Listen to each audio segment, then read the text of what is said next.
All right, I believe we are live. So good evening and good morning and good afternoon to all the Christians and the Jews and the Muslims and the atheists and the agnostics and the Hindus and the Buddhists and yes, even the Odinists who are watching us right now. I'm David Wood, your friendly neighborhood philosopher.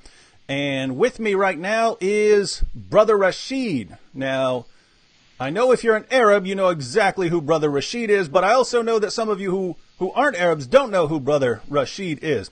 And just so you know, way back when I was getting started, in apologetics dealing with Islam, and Nabil had just converted, and we started going around speaking and so on, when you would ask people, especially Arab Christians, who they listen to, you would always hear two names. You would hear Zachariah Boutros and Rachid. Those are the two that everyone would always mention. And so it's an honor to have Brother Rachid here.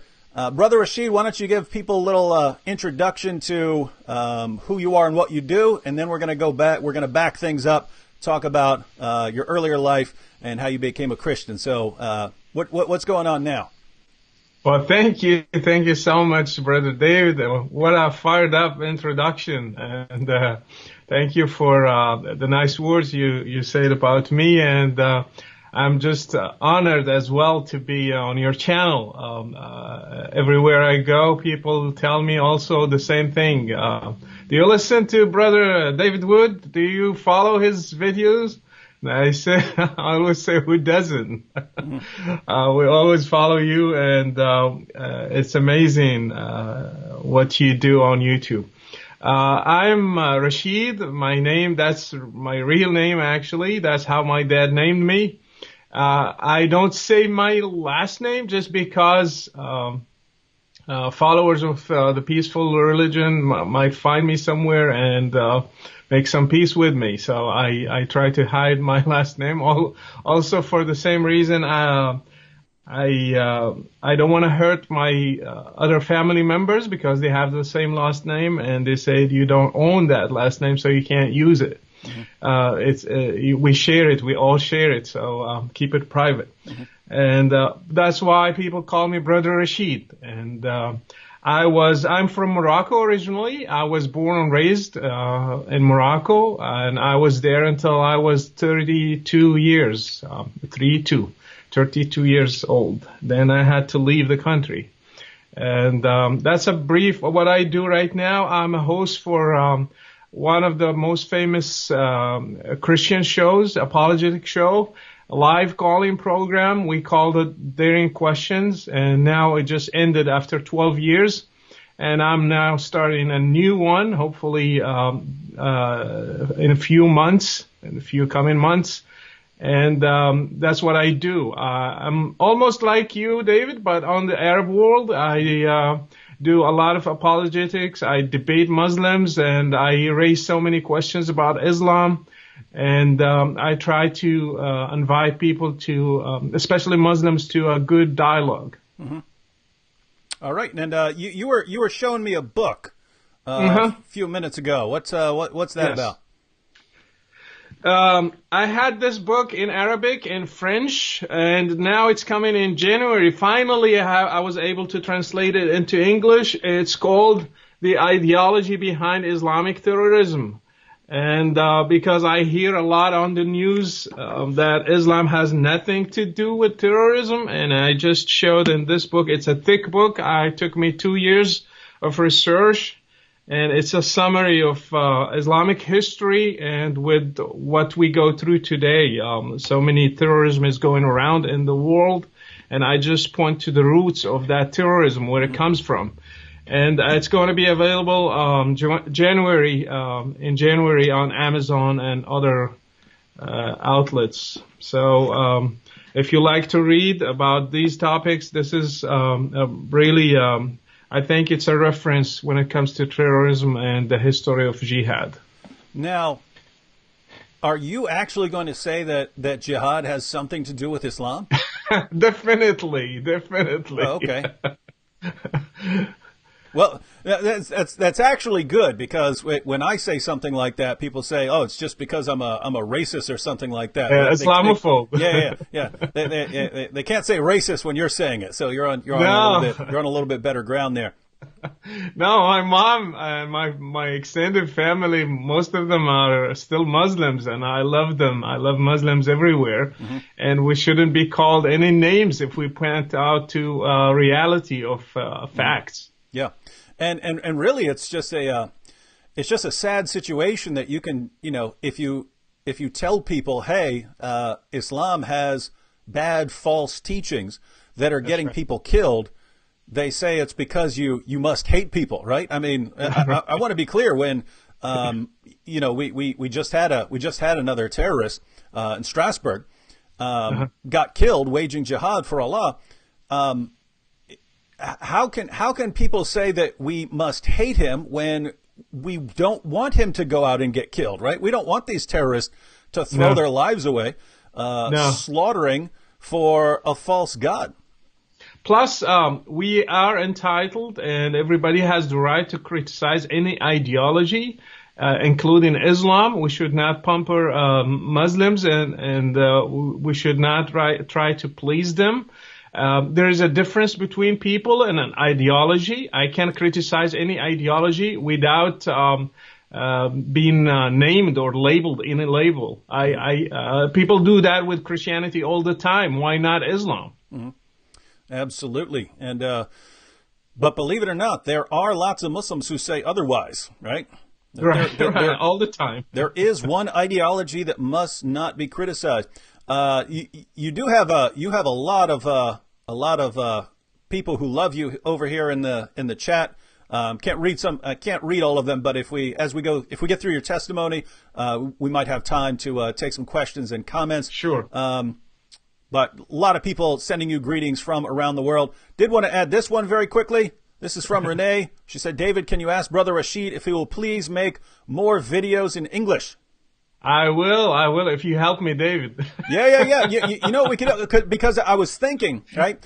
Because I wanted to have you on here to share your testimony with people, but I see lots of objections popping up, and I'm thinking, I would love for us to respond to these objections. So right. maybe on another live stream we'll actually go through some topics, start going through some objections and replies. I would love to. Yeah, that'd be awesome. All right, well, Brother Rachid, why don't you tell everyone more about your background, your childhood, what kind of family you grew up with, and give people a little background. Well, I'm the second in my family. We're 7 brothers and sisters, four males and 3 females. My dad was the imam of the local mosque, and my oldest brother was born with something called cerebral palsy. So my dad couldn't start taking him to the mosque and stuff like that. So he started making me as the first child, the firstborn. He started treating me that way, at least. And he started taking me with him to the mosque at age of 4. My family was a very conservative Muslim family. My dad memorized the whole Quran, and he had students in his mosque. I still remember we always had more than 50, 60 students around, and all of them are studying the Quran. Nothing else, just the Quran. They recite, and they hear my dad reciting it, and sometimes they comment on some verses, and they try to find out what commentaries say about those verses, etc. I started learning the prayer since 4 years old, how to pray, how to do the wudu, the washing, and how to. So I was imitating my dad basically in the first years, but that's what happened, and this is a little background. So just to be clear, you didn't come from kind of a secular Muslim background, right? No, not at all. Actually, my grandpa was also a sheikh, we can say respected holy man in the town, because he memorized the whole Quran. And I had so many in my extended family, so many people who are considered as imams or sheikhs, people who can teach Islam. Mm-hmm. Now, did you have a strong, loving relationship with your parents? Yes, we were a very close family, and my dad had only one wife, believe it or not, and his brothers had different wives, but he was the only one who had only one wife until he passed away 2 years ago. And I loved my mom, I loved my dad, and actually my dad was very respected in the town. People kiss his hands because he's the imam. I always was proud of him, following him everywhere. And when people ask me what do you want to be when you grow up, I say I want to be like my dad, because I love the way people treat him, and they stop on the street and they're nice to him. They invite him in weddings. He's in the first row, and funerals as well. And he gets to speak, to give counseling to people, reconcile people who are fighting. He had so many roles in the town. And the reason I was asking about that is because lots of times when we hear former Muslims who've left Islam and become Christians or atheists or something else, a lot of people want to understand a bit about their background. Like, did they come from a devout Muslim family, or was it more of a sort of Muslims who go to the mosque a couple times a year or something like that? And the second thing that pops up is, did they hate their parents for some reason? Like, did you grow up and your dad's beating you all the time and stuff like this? And so maybe this is how people are thinking. Maybe the reason you left Islam was because you're rebelling against your parents. Some kids rebel against their parents. So we already know here that you came from a devout Muslim background, and you had a good relationship and really looked up to your dad. Yes. Now, but something must have happened along the way, because here you are preaching Christianity. An infidel. Yeah. So something must have happened along the way. That process must have started at some point. So what started happening, and around when did it start happening? Well, let me say that I wasn't looking for any other religion, and I was satisfied with Islam, because that's what I knew, and I was proud to be a Muslim. And my dad always taught me that all other non-Muslims, they will go to hell, and they are not, God hates them, Allah hates them. And I always was like, what's wrong with them? I mean, it's obviously Muhammad is the prophet, obviously the Quran is the book of Allah, and obviously it's the true religion. What's wrong with all these people?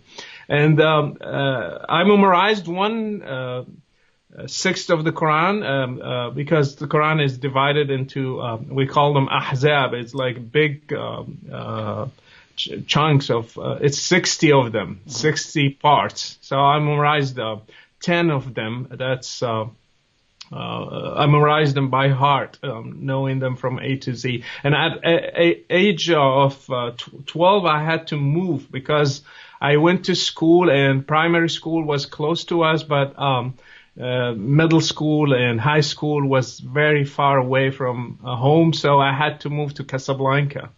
And moving from a little town to Casablanca created a little bit of spare time in my schedule, because in my town I had full schedule from school to the mosque, from mosque to home, and then it goes around the whole year like that. Even on summer vacation, I just spend the time in a mosque. I had nothing else. But moving to Casablanca, things changed. So anyway, my entertainment at night, especially during Ramadan, was a small radio. And I started tuning in to listen to anything in Arabic, just because I need to wait until late supper so I can eat. And it wasn't mandatory that I fast during Ramadan when I was 12, but it's preferable for kids at this age to start learning. At least if they don't fast the whole Ramadan, at least 1/3 or 2/3 of Ramadan is good. So like that, they prepare them for when they are 14 or 15. And so I was trying to entertain myself, and then I heard the name Yeshua, which is Jesus. But in Arabic, as a Muslim, I heard always Isa in Morocco. I never heard the word Yeshua. You hear it in Egypt, probably, among Christians, and in Jordan and Lebanon. But in Morocco, because we don't have native Christians, so we didn't have the opportunity to hear that name. So when I heard it the first time, it was a weird name. Then I stopped. You know, when you're tuning and you just hear sometimes a word or two, and then I stopped. I started tuning and focusing the channel very well, and then I heard the whole thing. It was like almost half an hour of teachings about Jesus according to the gospel, that he was the Son of God, he was crucified for our sins, and he is the Lord himself. And I was really, really shocked to hear all that. It was like the biggest blasphemy you can hear. And in the same time, I couldn't stop it because I was so curious to know what the host is saying. So at the end of the program, they gave an address. They said, if you have questions, write us to this address. So I took a pen and I started writing on my hand. And then when I finished, I wrote a letter, I sent it, and then a process started back and forth for 4 years, comparing Islam to Christianity, debating Christians, trying to convince them that Islam is the truth, and trying to respond to their questions as well, and trying to learn from them what they believe about Christ. Now, this, do you remember what this group was? Was this a Christian group based in Morocco, or were they outside of Morocco and they were somehow broadcasting in Morocco? It was a Transworld Radio, TWR, and they buy time from Monte Carlo. It's not based in Morocco, it's based in Monte Carlo, in Europe. And they had a wave, and they buy that wave so they can start broadcasting, I think, for 3 hours at night for Moroccans. And it happened during the 70s, the 80s, and the 90s as well. And it was a very effective way. And the hosts were Arabs. Even though Transworld Radio is not an Arab organization, but the hosts were Arabs from Lebanon and from Egypt and from different countries, from Jordan as well. And they took nicknames, not real names. So I corresponded with different names. You don't know their pictures, you don't know their faces, you don't know the real names, they just nicknames. And but also before we go on, I wanted to if you could explain the relevance of Isa and Yeshua, because it should be Yeshua, right? That's right. That's the right translation.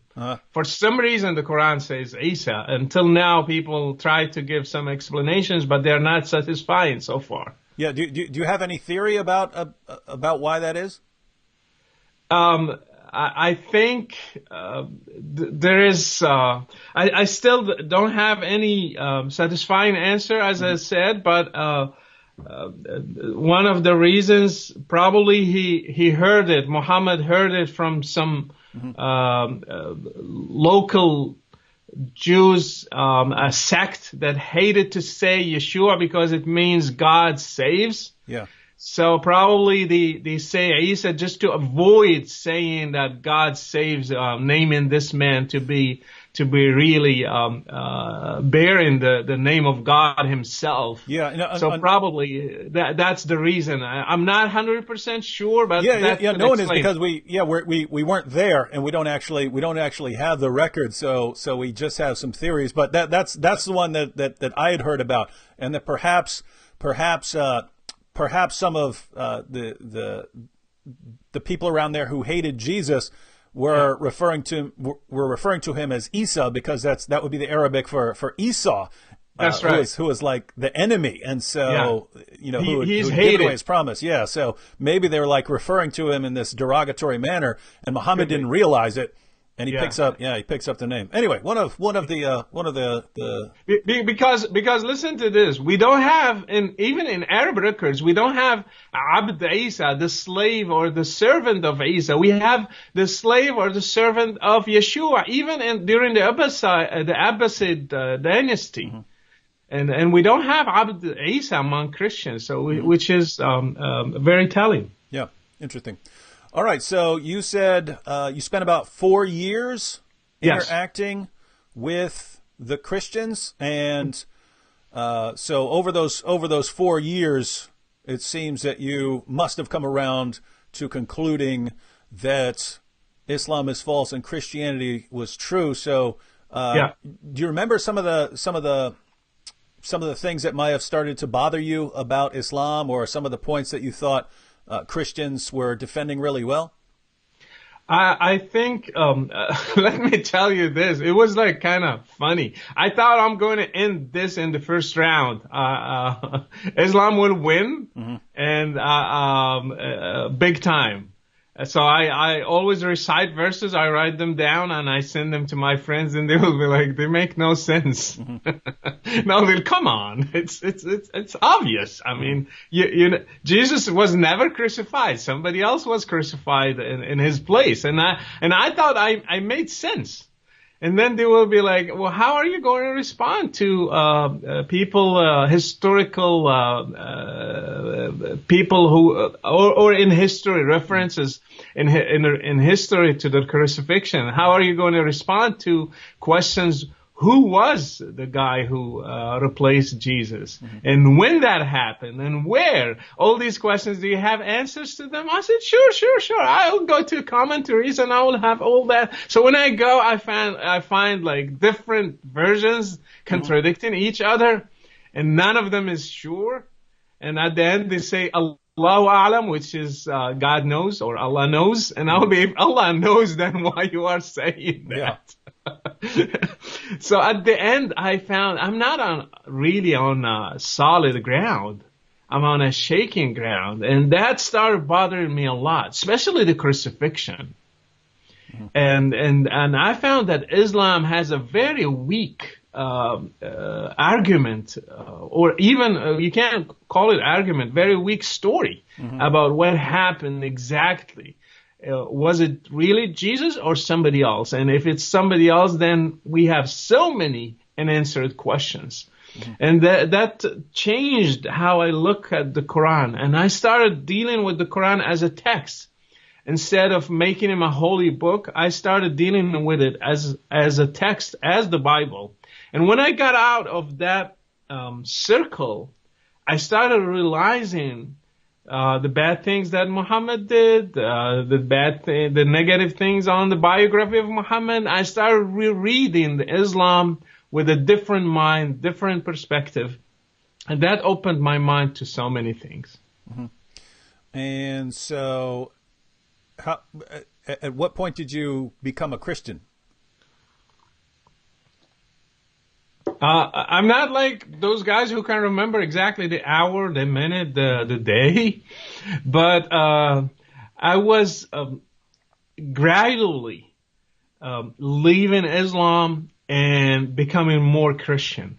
It took me around the end of my 16th year and beginning of 17. It took me several months to make that transition. I remember sometimes like during certain periods, I'm hesitating to leave Islam, but in the same time, my mind is so convinced that Christianity is the truth. But you know how we were raised to love Islam. It was something very dear to our hearts. And leaving it and knowing all the consequences that will come after that is really something I struggled with big time. And at the end, I just left Islam, I sent a letter to my friends in Monte Carlo telling them that I believe I'm a Christian now. Mm-hmm. And so let's back up as far as consequences in general in Morocco. Now, Morocco's not like Saudi Arabia or Right. Afghanistan or something like that. True. So apart from you, what would it look like for a Muslim to become a Christian there? It's probably you're not going to get killed or something, right?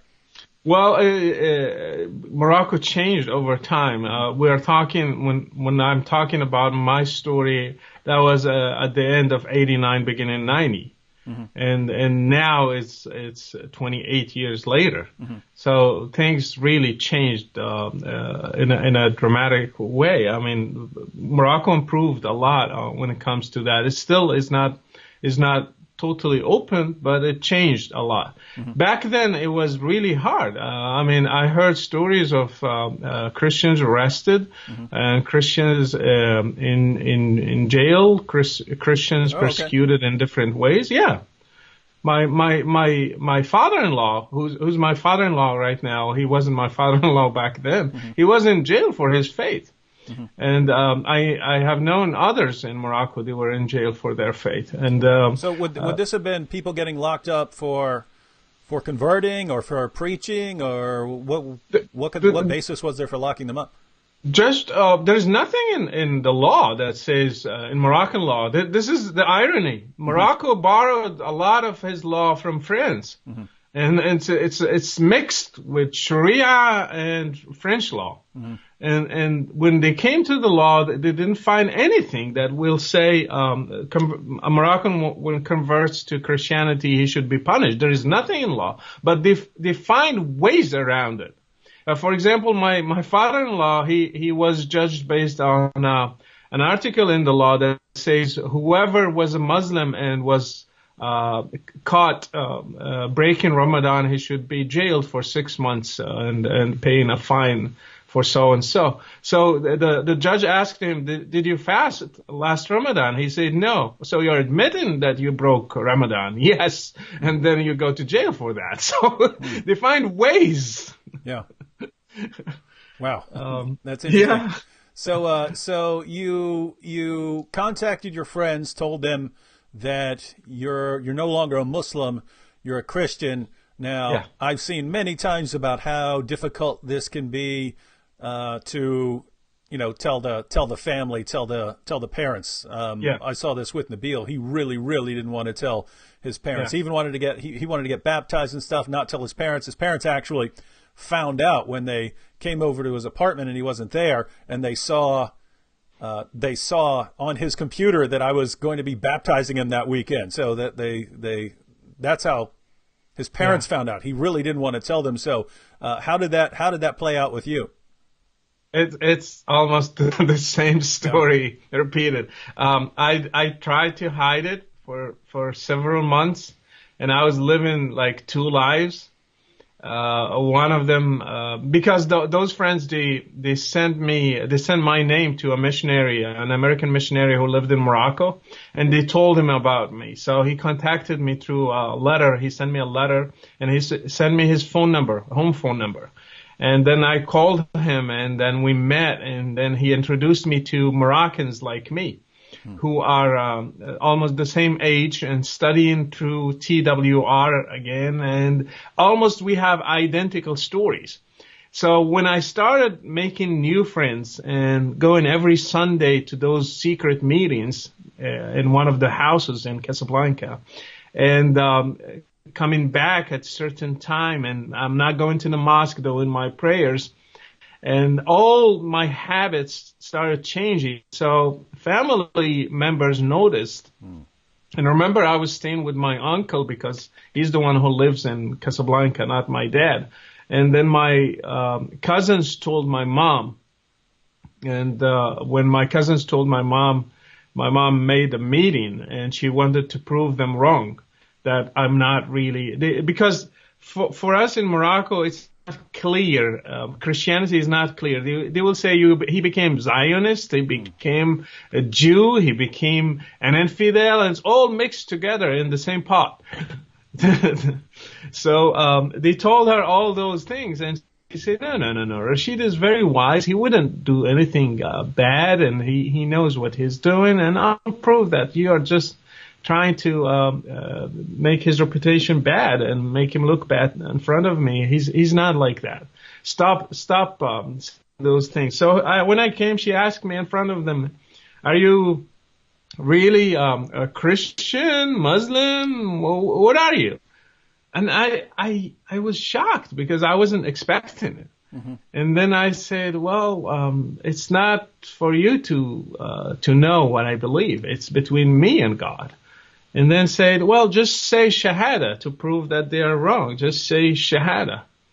And in 10 seconds, my mind was racing because one side of me says that I should say it to save myself, and another one says no, you will be living as a hypocrite, a different life. Mm-hmm. And I said, Mom, I can't say it.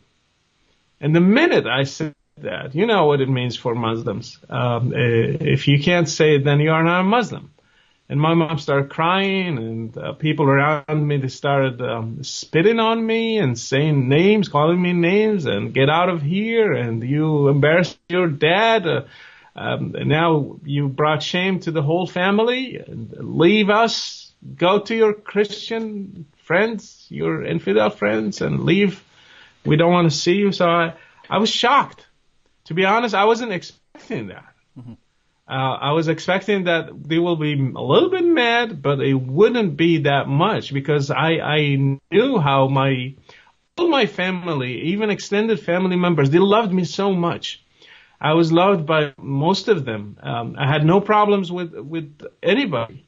So I thought our relationship is stronger than anything, but it turned out I was really wrong.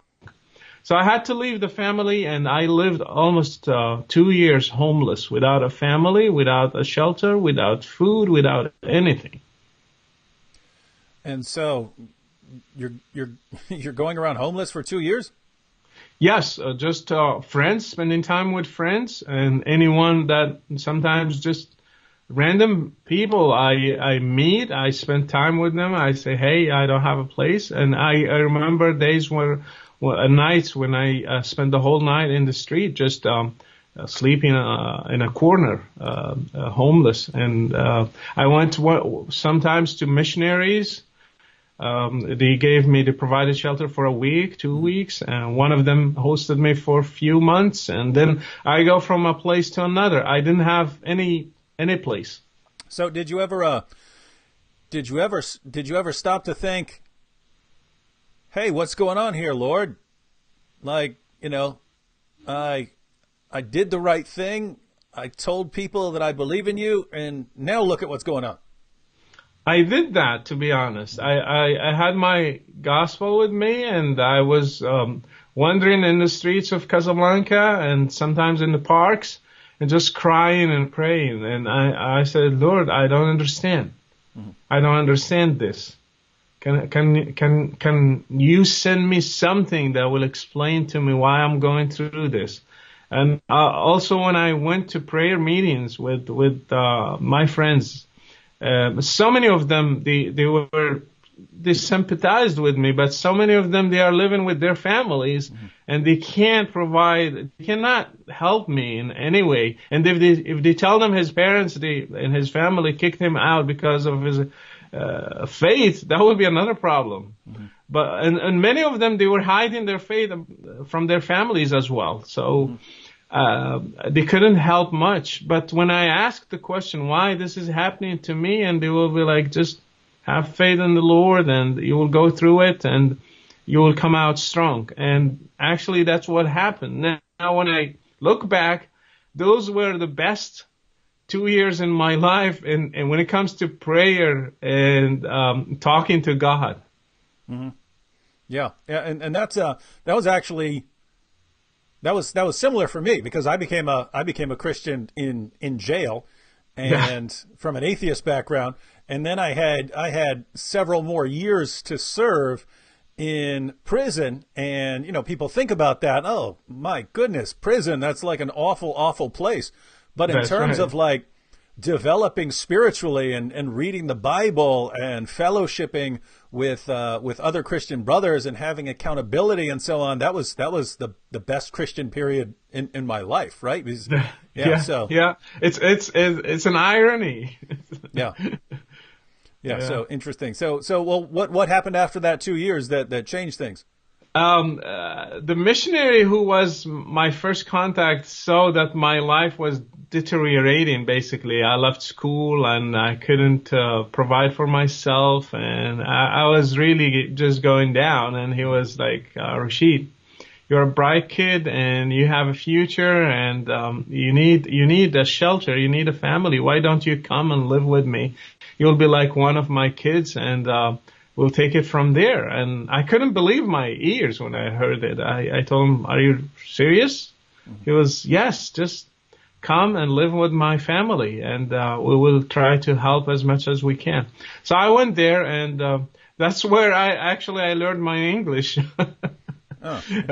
So you can't blame him for my mistakes.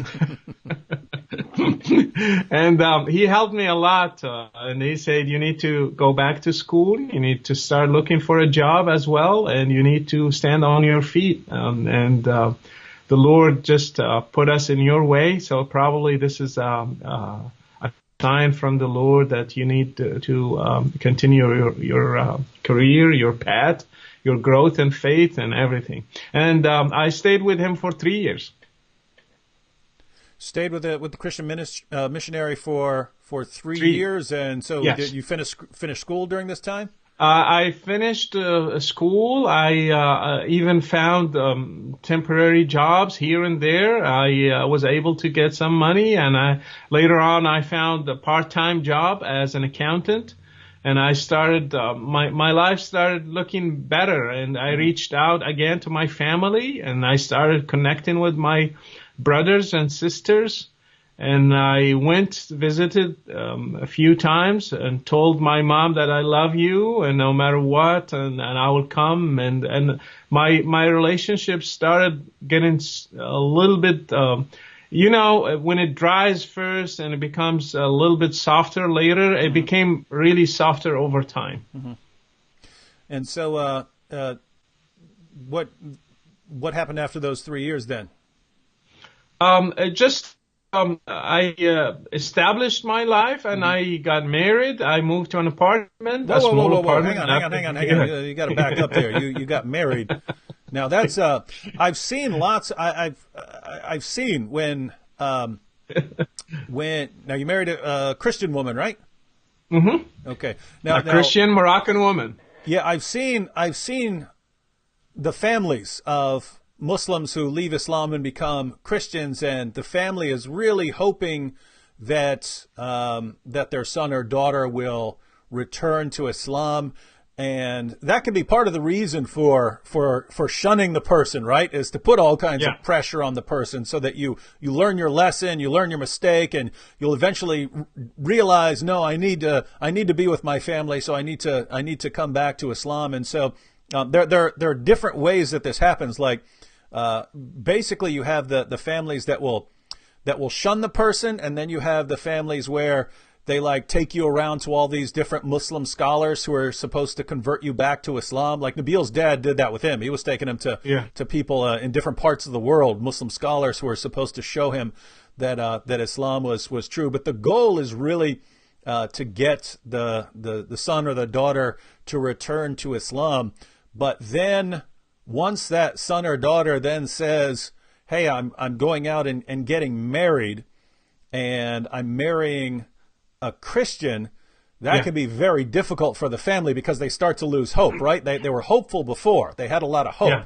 I really hope that my son or daughter is going to come back to Islam. But now, wait a minute. Now you're going off and you're going to get another family, a Christian family.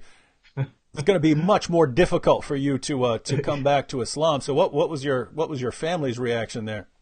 Let me tell you first, it's hard for an MBB, we call them MBBs, Muslim background believer. You're about to say Moroccan background believer. Exactly, Moroccan background believer. It goes both ways, by the way.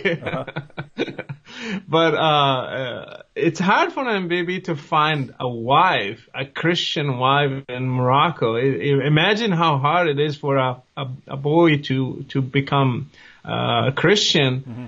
It's even harder for a female to convert to Christianity. And I was able to live homeless, but imagine a girl. It will be like impossible. Mm-hmm.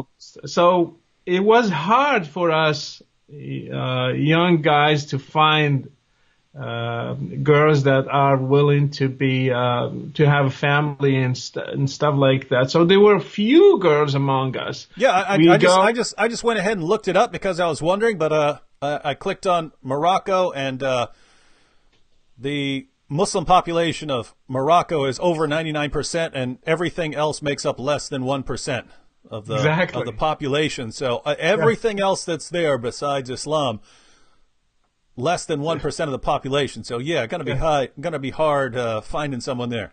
Yeah, it's very hard, very hard. You can't find a Christian wife there. So as soon as I saw this beautiful girl, and her parents are Christians, and she grew up in a Christian family. When she was 3 years old, her dad and mom, they became Christians, and as I said, her dad went to jail for that. So she grew up knowing what suffering for Christ means.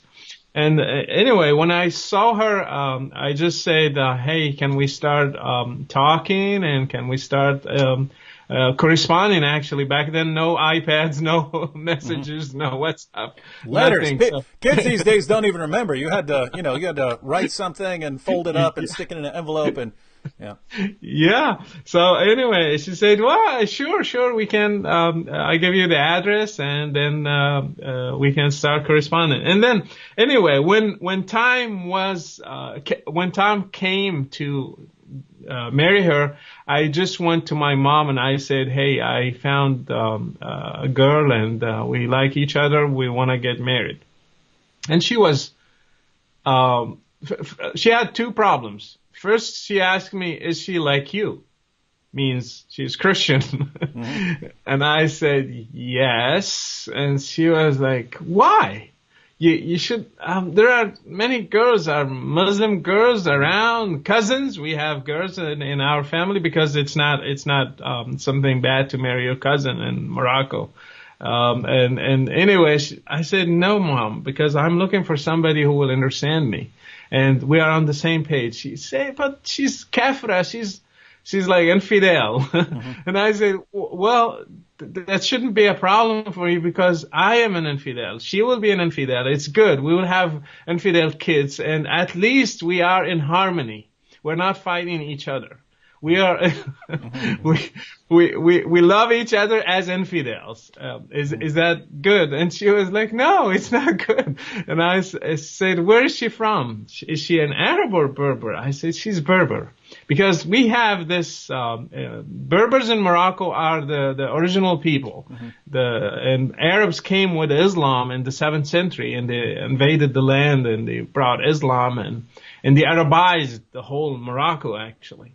Mm-hmm. And she said, Berber and Christian? It's like twice the problem.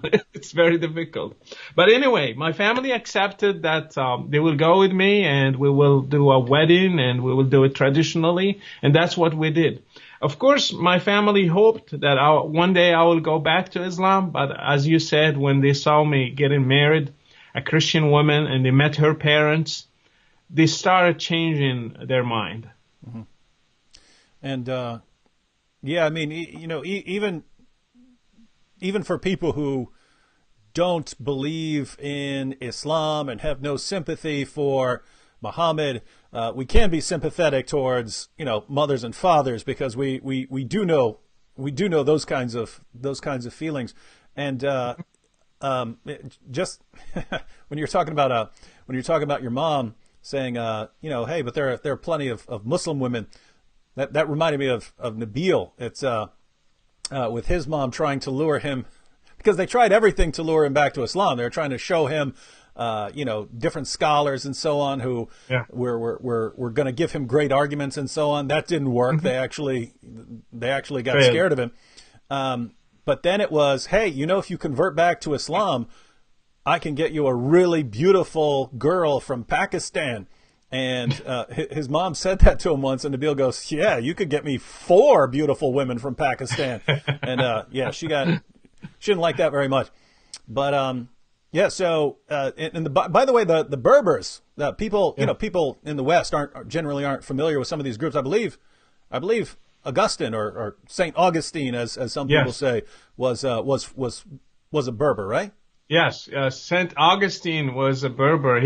They call him the Augustine of Hippo. Hippo is a place in Algeria right now, what we call it Algeria right now. Back then there was no Algeria or Tunisia or Morocco. It was just North Africa. Mm-hmm. And Tertullian, the guy who coined the term triunity, mm-hmm.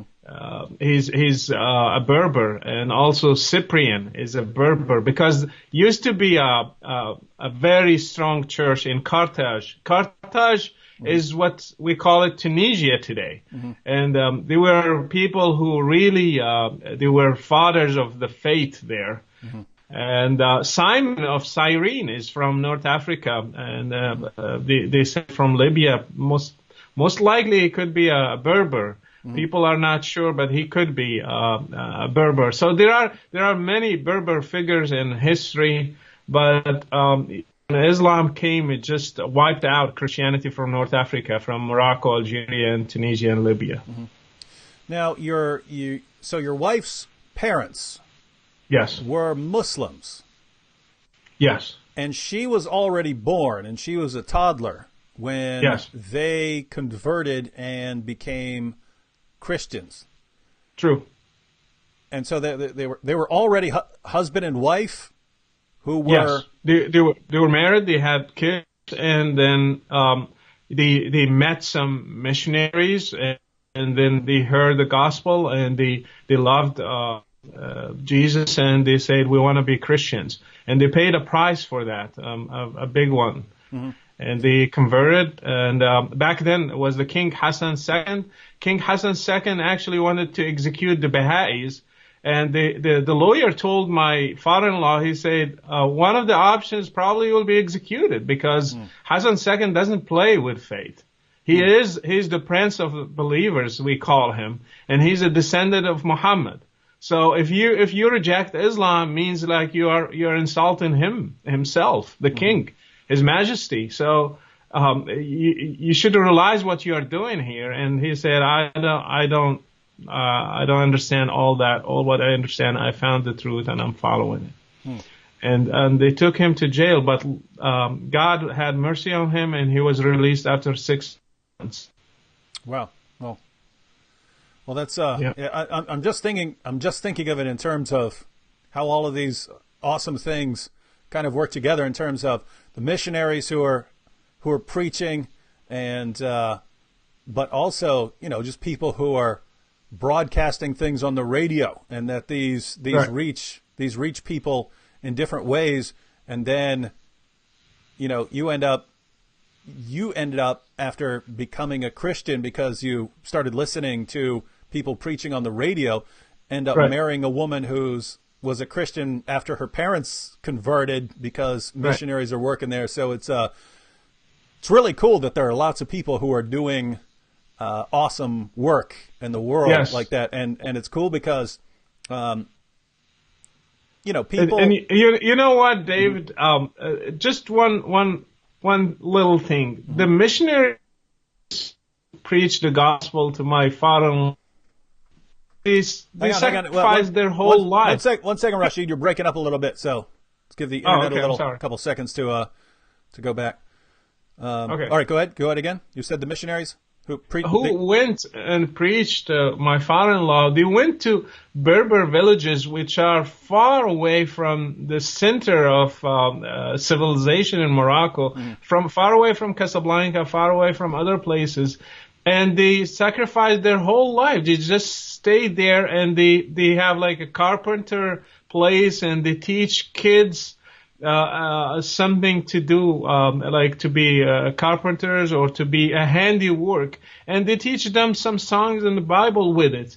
And they probably brought few people to Christ, 3, 4, or something like that. But they were happy. It's a very good investment for them. And I mean, I'm very thankful for people like that. Well, it's awesome because most of these people will never hear about, right? They're not getting any worldly recognition. Any credit. And, no, they're not getting any credit for it. Yeah. So that's awesome. Now we have to. We got about 10 minutes left. So you get a wife, you get married, but obviously you end up over here and end up doing broadcasting and so on. So when did you decide to leave Morocco, and what was the reason? Well, I left Morocco because for the time I was married, we started having a house church in our home, and we started having meetings, and I started having activities with Muslim background believers in Morocco and organizing baptisms, Bible schools, and smuggling Bibles through Spain to Morocco, distribution inside the country. And I was doing it, everything was underground. And then for years, imagine since I got baptized in 94 and I got married in 97, and then until 2005. So that's, if you get it from my marriage until 2005 is 8 years. And we were doing that successfully in Morocco. And then suddenly the police started finding out, and they started interrogating me, and people come into my house, and secret services, and my life started going upside down after that. So I had to leave. I had to make a decision. My wife was pregnant, and I started getting into trouble for my activities and my faith. And they literally told me, if you don't stop, we'll make you stop, and it will not be through what do you think? It will be something else. We can do anything. They actually warned me that they can put drugs in my office and blame me for having drugs or something like that. So I started being afraid of anything around me. I lost that confidence and that trust, and I started caring for bothered. Probably anything can happen to me. And even cars, when a car is following me, I think they are going to harm me. They are going to do something. They're going to make an accident. All kind of bad thoughts started coming to my mind, so we decided to leave Morocco. And how did that work exactly? I mean, you can't just go get on a plane and suddenly you're, No. I had a sister living abroad, and she became a believer. She had a different story through a friend of mine who's an Egyptian. And then I had, because I had a company in Morocco, I started a little business, and you can register it as a LLC. And I did that, and I had people working for me. So it's easy to get a visa if you have an LLC in Morocco back then. And I traveled to Europe, and actually I traveled to the U.S. also, and 25 other countries back then without any problems. And I never thought of leaving Morocco. And but I had a visa on my passport. I just when it was the right time, I left. And it's kind of amazing, right? Because there are situations where if you're being persecuted, you would want to stay in the area and deal with it and continue to reach people and maybe even pay the ultimate price. There are situations and people who would be called to do that. But you're married and you have a wife and child, and there are times when you get out of there. There are times when you get out of there. And what's really amazing is you've got people who are threatening you and intimidating you, and then your reaction was to go west, and yet the way that turned out is you ended up being able to reach people around the globe with telling people about Islam, the facts about Islam, and also sharing the gospel with people around the world. And I know there are tons of people now in Morocco who know who you are and who watch your messages. And so that's just amazing that people think, aha, we're gonna get him. We're gonna get this guy who's smuggling Bibles and stuff. And then you leave and they think, ha, we got him. And then a few years later, they start hearing about you again. Yeah. And it's amazing. Yeah. That's really awesome stuff. So how did you get involved in ministry over here? Because I mean, if you're just if you're moving over here, moving to the United States, let's how do you then go to broadcasting around the world? First of all, just to confirm what you were saying, I was between two things: stay in Morocco or leave. I was struggling with that idea for a few months. Mm-hmm. And to make that decision was not easy. I was, am I a coward? I'm going to leave, or should I face my fate, or I have other options? I was torn between two feelings. One of them tells me to leave, and one of them tells me to stay. And at the end, I just made that decision. But my heart stayed in Morocco when I left.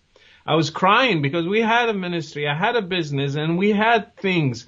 And then suddenly you just start from scratch, and you start with nothing, and then in your life it just torn apart. And when I left, just a few weeks later, I had my son, my first son, after 8 years of waiting. And you start thinking about it. I left Morocco. I left a Muslim country. I don't have to deal with anything. Then this friend of mine, who have known me for years, and he knew that I was active and I write stuff under nicknames on the internet, and he said, why don't you join us on a channel, and we are doing this broadcasting, and you can say the same thing that you write, you can say it on TV. And I was again torn between two things. Mm-hmm. I just started my life, I just have a son, I don't want to get into another trouble. But again, reading the book of Acts, reading how people sacrifice their lives for their faith, and I know there is a price. I know they will probably look for me to kill me. I know they will, some people, they will hate me and they will insult me, threaten me. But we cannot preach the gospel to Muslims without going through that. We have to take it seriously. And if we don't do it, who's going to do it? Mm-hmm. So I came to that decision. I said, I'm going to do it. With, of course, after consulting and praying and asking different people, including those the closest to me. Mm-hmm. And so here you are now with a ministry around the world, sharing the gospel and teaching people about Islam. We do want to wrap it up here, but we have about 800 people in the chat who are watching, and there are plenty of Muslims here, and some of them really don't like you. What words do you have for the Muslims who are watching right now? I just want to tell them to try to look at things, get out of your Islam and look at things from a different angle. I love Muslims, and I love all people, all kinds, but specifically Muslims. As I said, so many in my family members are still Muslims, and the Lord loves them as well. There is a difference between criticizing a set of doctrines and loving people. So you have to separate yourself from Islam. Islam is not you. Your identity is not Islam. God loves you. I love you. I'm sure that David loves you. And so many Christians, actually I have seen so many churches during Ramadan, they prayed 30 days for the Muslim world. They don't hear these things. They think that Christians are just trying to convert them, get them out of their religion. And they are like conspiracy theories. They are conspiring against them with the Jews. That's the idea that Islam put in our head, and it kind of shut the door in front of every critical thinking. Just get out of all that and look at things from a different angle. You will see it clearly. Muhammad is not a prophet from God. Islam is not the way to God, and Jesus Christ is. So when you get out of that and you see it clearly, you will understand what I'm doing and what David is doing. Is not to hurt you, actually is to help you get out. People helped me through those broadcasting to get out of Islam, and I'm so thankful to TWR because they broadcasted those programs and they helped me. And I'm so thankful to those missionaries who helped me through my struggle. And I'm so thankful for those missionaries who preached the gospel to my in-laws. And I actually, if I tell you how many stories of Muslims when I meet them in different countries around the world, so many of them, they just hug me and cry and they say, sorry, forgive us, because we hated you, we insulted you, we threatened you, and we hated even seeing your face. But now we're so thankful that you did this because you saved us, literally. Well, that is awesome, and I do think it's interesting that you were reached with the gospel by radio, but now in our time we have the internet, which is you can reach far more people far more quickly, and yes. It's amazing that that's what you ended up doing when that's how you were reached with the gospel. And so everyone, we do really live in amazing times right now. If you want to reach Muslims with the gospel, there is no better time in history to reach Muslims with the gospel. True. Because we have the means to do it on an unprecedented scale. 14 centuries worth of Christians couldn't have dreamed about the opportunities that we have right now to reach Muslims with the gospel. And I know there were tons of questions over there for Brother Rachid, but for those who weren't familiar with him, I wanted to give him all the time he needed to share his testimony, so that you know who he is for the future. But he's already agreed to come back on and to have some discussions and make some English videos here. So we'll have him back on as soon as he's free, and we'll go through some interesting topics about the Quran, about scientific issues in the Quran. I'm saying that because there were Muslims over there bringing that up. And so we'd be happy to go through those. We could pull the sources up on the screen, have those discussions. Thank you, Brother Rachid, for joining me and joining us here.